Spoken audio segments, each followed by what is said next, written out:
ಆಷಾಢ ಮಾಸದ ಮೊದಲ ಶುಕ್ರವಾರ. ಹಾಗಾಗಿ ನಾಡ ಅಧಿದೇವತೆ ಚಾಮುಂಡಿ ತಾಯಿಯ ದರ್ಶನವನ್ನು ಪಡೆಯೋದಕ್ಕೆ ರಾಜ್ಯದ ಮೂಲೆ ಮೂಲೆಯಿಂದ ಭಕ್ತ ಸಾಗರವೇ ಹರಿದು ಬರ್ತಾ ಇದೆ. ಆಷಾಢ ಮಾಸದ ಮೊದಲ ಶುಕ್ರವಾರ ನಾಡದೇವಿಗೆ ನಮಿಸಿದರೆ ಒಳ್ಳೆಯದಾಗುತ್ತೆ ಅನ್ನುವಂತಹ ಪ್ರತೀತಿ ಇದೆ. ಹಾಗಾಗಿಯೇ ಭಕ್ತ ಸಾಗರ ರಾಜ್ಯದ ಮೂಲೆ ಮೂಲೆಯಿಂದ ಹರಿದು ಬಂದಿದೆ. ಮತ್ತೊಂದು ಕಡೆ ಚಾಮುಂಡಿ ಬೆಟ್ಟಕ್ಕೆ ದರ್ಶನ್ ಪತ್ನಿ ವಿಜಯಲಕ್ಷ್ಮಿ ಕೂಡ ಭೇಟಿ ಕೊಟ್ಟಿದ್ದಾರೆ. ಚಾಮುಂಡೇಶ್ವರಿಗೆ ವಿಶೇಷ ಪೂಜೆಯನ್ನು ಸಲ್ಲಿಸಿದ್ದಾರೆ. ಆಷಾಢ ಮಾಸದ ಮೊದಲ ಶುಕ್ರವಾರ ಈ ಸಂದರ್ಭದಲ್ಲಿ ಚಾಮುಂಡಿ ತಾಯಿಯ ದರ್ಶನವನ್ನು ಪಡೆದರೆ ಇಷ್ಟಾರ್ಥವೂ ಕೂಡ ಸಿದ್ಧಿಸುತ್ತೆ ಅನ್ನುವಂತಹ ನಂಬಿಕೆ ಇದೆ. ಹಾಗಾಗಿಯೇ ರಾಜ್ಯದ ಮೂಲೆ ಮೂಲೆಯಿಂದ ಅಭಿಮಾನಿಗಳು ದೊಡ್ಡ ಸಂಖ್ಯೆಯಲ್ಲಿ ಬರ್ತಾರೆ. ಈಗ ವಿಜಯಲಕ್ಷ್ಮಿ ಅವರು ಕೂಡ ಬಂದಿರೋದನ್ನು ಗಮನಿಸ್ತಾ ಇದ್ದೀರಿ. ವಿಶೇಷ ಪೂಜೆಯನ್ನು ಸಲ್ಲಿಸ್ತಾ ಇದ್ದಾರೆ.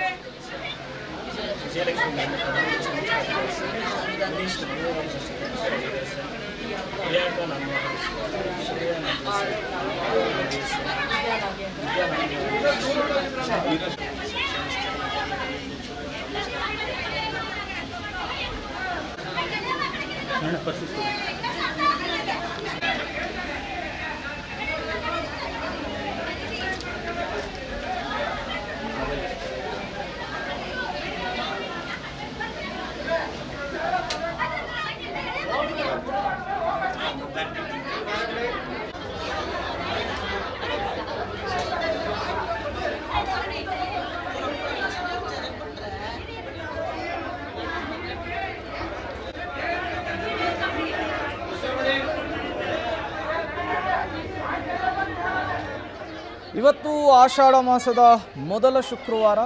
ಪ್ರತಿ ವರ್ಷವೂ ಕೂಡ ದರ್ಶನ್ ಅವರು ಶುಕ್ರವಾರದಂದು ಬಂದು ತಾಯಿಯ ದರ್ಶನವನ್ನು ಪಡಿತಾ ಇದ್ದರು. ಇಷ್ಟಾರ್ಥಗಳನ್ನು ಕೂಡ ತಾಯಿಯ ಬಳಿ ಹೇಳಿಕೊಳ್ತಾ ಇದ್ದರು. ಬಟ್ ಈಗ ದರ್ಶನ್ ಜೈಲಿಗೆ ಹೋಗಿ 2 ವರ್ಷ ಆಗಿದೆ. ಹಾಗಾಗಿ ದರ್ಶನ್ ಅವರ ಧರ್ಮಪತ್ನಿ ವಿಜಯಲಕ್ಷ್ಮಿಯವರು ಚಾಮುಂಡಿ ಬೆಟ್ಟಕ್ಕೆ ಭೇಟಿ ಕೊಟ್ಟಿದ್ದಾರೆ. ಚಾಮುಂಡೇಶ್ವರಿಯ ದರ್ಶನಕ್ಕೆ ಮುಂದಾಗಿದ್ದಾರೆ. ನೀವು ಕೂಡ ದೃಶ್ಯವನ್ನು ಗಮನಿಸ್ತಾ ಇದ್ದೀರಿ. ಇವತ್ತು ಚಾಮುಂಡಿ ಬೆಟ್ಟದಲ್ಲಿ ದೇವಿಯ ದರ್ಶನಕ್ಕೆ ವಿಜಯಲಕ್ಷ್ಮಿಯವರು ಬಂದಿರುವಂಥದ್ದು, ವಿಶೇಷ ಪೂಜೆಯನ್ನು ಕೂಡ ಸಲ್ಲಿಸಿರುವಂಥದ್ದು. ಚಾಮುಂಡಿ ಬೆಟ್ಟಕ್ಕೆ ಆಗಾಗ ದರ್ಶನ್ ಫ್ಯಾಮಿಲಿ ಭೇಟಿ ಕೊಡ್ತಾನೇ ಇತ್ತು. ಬಟ್ ಈ ಬಾರಿ ದರ್ಶನ್ 2 ವರ್ಷ ಆಯಿತು ಪರಪ್ಪನ ಅಗ್ರಹಾರದ ಜೈಲಿನಲ್ಲಿದ್ದಾರೆ. ಈ ಕಡೆ ವಿಜಯಲಕ್ಷ್ಮಿಯವರು ಕೋರ್ಟು ಕೇಸು ದೇವಸ್ಥಾನ ಅಂತ ಓಡಾಡ್ತಾ ಇದ್ದಾರೆ. ಇದರ ನಡುವೆ ಬಂದಿರುವ ಸಂಕಷ್ಟಗಳೆಲ್ಲವನ್ನು ಕೂಡ ಹರಣ ಮಾಡು, ಎಲ್ಲವನ್ನೂ ಕೂಡ ಒಳಿತು ಮಾಡು ಅಂಥೇಳಿ ಚಾಮುಂಡಿ ತಾಯಿಗೆ ವಿಶೇಷ ಪ್ರಾರ್ಥನೆಯನ್ನು ಪೂಜೆಯನ್ನು ವಿಜಯಲಕ್ಷ್ಮಿಯವರು ಸಲ್ಲಿಸಿರುವಂಥದ್ದು. ಚಾಮುಂಡಿ ಬೆಟ್ಟಕ್ಕೆ ಇವತ್ತು ಭೇಟಿ ಕೊಟ್ಟಿರುವಂಥದ್ದು. ಇವತ್ತು ಆಷಾಢ ಶುಕ್ರವಾರ, ಇವತ್ತು ಭೇಟಿ ಕೊಟ್ಟರೆ ದರ್ಶನವನ್ನು ಮಾಡಿದರೆ ಪೂಜೆಯನ್ನು ಮಾಡಿದರೆ ಎಲ್ಲವೂ ಕೂಡ ನೆರವೇರುತ್ತೆ ಅನ್ನುವಂತಹ ನಂಬಿಕೆ. ದರ್ಶನ್ ಅವರ ಅಕ್ಕನ ಮಗ ಕೂಡ ಈ ಸಂದರ್ಭದಲ್ಲಿ ವಿಜಯಲಕ್ಷ್ಮಿಯವರಿಗೆ ಸಾಥನ್ನು ಕೊಟ್ಟಿರುವಂಥದ್ದು, ವಿಶೇಷ ಪೂಜೆಯಲ್ಲಿ ಭಾಗಿಯಾಗಿರುವಂಥದ್ದು.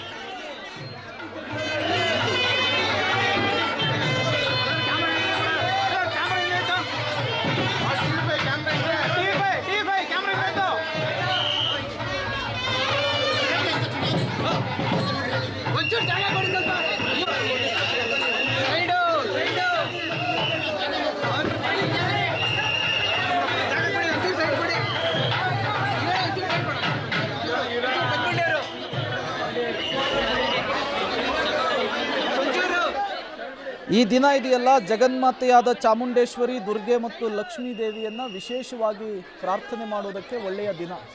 ಹಾಗಾಗಿಯೇ ವಿಜಯಲಕ್ಷ್ಮಿಯವರು ಕೂಡ ಬಂದಿದ್ದಾರೆ. ವಿಜಯಲಕ್ಷ್ಮಿಯವರು ಈಗ ವಿಶೇಷ ಪೂಜೆಯನ್ನು ಸಲ್ಲಿಸಿ ದೇವಸ್ಥಾನದಿಂದ ನಿರ್ಗಮಿಸ್ತಾ ಇರುವಂತಹ ದೃಶ್ಯವನ್ನು ಗಮನಿಸ್ತಾ ಇದ್ದೀರಿ. ದರ್ಶನ್ ಚಾಮುಂಡಿ ತಾಯಿಯ ಪರಮ ಭಕ್ತರಾಗಿದ್ದರು. ಪ್ರತಿ ಬಾರಿಯೂ ಕೂಡ ಈ ದಿನದಲ್ಲಿ ದರ್ಶನ್ ಅವರು ದೇವಸ್ಥಾನಕ್ಕೆ ಬರ್ತಿದ್ರು, ವಿಶೇಷ ಪೂಜೆಯನ್ನು ಸಲ್ಲಿಸ್ತಾ ಇದ್ರು. ಎಷ್ಟೇ ಬ್ಯುಸಿ ಇದ್ರೂ ಕೂಡ ತಾಯಿಯ ದರ್ಶನವನ್ನು ಪಡೆದು ಪುನೀತರಾಗ್ತಾ ಇದ್ರು.